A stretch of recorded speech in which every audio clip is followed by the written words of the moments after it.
प्रस्थ में जब युधिष्ठिर ने पांडवों ने मिलकर के ये जो एक यज्ञ का जो आयोजन किया, उस यज्ञ में सबको बुलाया गया था, श्री कृष्ण भगवान को भी बुलाया गया था।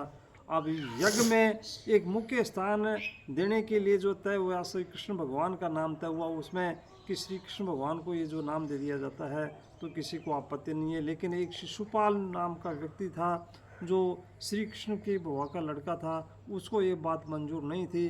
तो वो उसने विरोध करना शुरू किया या श्री कृष्ण भगवान को गालियाँ दे रहा था।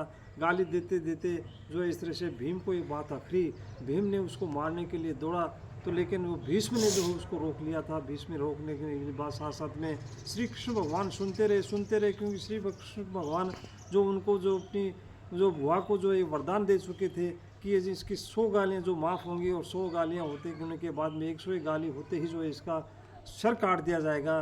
तो इसमें इस तरह से उसको वरदान दिया हुआ था। तो जब भी जो उसने 101 गाली होते ही सुदर्शन चक्र से श्री कृष्ण भगवान ने उसका सर काट दिया था। सब सारे के सारे देखते रह गए, आचम में पड़ गए थे। इस तरह से जो है उसको देख उसमें यज्ञ में जो है उसने एक विघ्न डाला था उसमें। लेकिन उसके बाद में ये जो यज्ञ संपन्न हो गया, यज्ञ संपन्न होने के बाद में जब दुर्योधन इस तरह से इंद्रप्रस्थ को देखने लगे, तो इंद्रप्रस्थ देखने के लिए जो इसमें से जाते हैं, तो वो जो आ जाते हैं तो उसमें इस तरह से जो है एक साफ जगह थी, उसको ये पानी उसको दिखाई देने लग गया। इसमें मृचिका जो इस तरह से नज़र आई उसको, तो उसमें उसने कपड़े अपना समेटना शुरू किया, कपड़े ऊंचे किए उसने। और जो है लोगों ने देखा तो भीम देख रहा था, भीम को हंसी आ गई।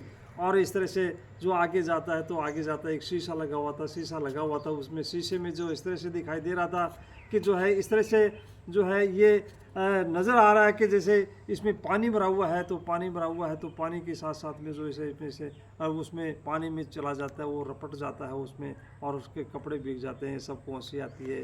पार्वती भी खड़ी होती है, तो पार्वती खड़ी होने के सबको हंसी आ जाती है। और सबको हंसी आने के बाद में जब जो है वो एक शर्मिंदगी महसूस करने के बाद में, अपने आप को अपमानित महसूस करने के बाद में युधिष्ठिर से कह करके वापस जो है हस्तिनापुर को आ जाता है।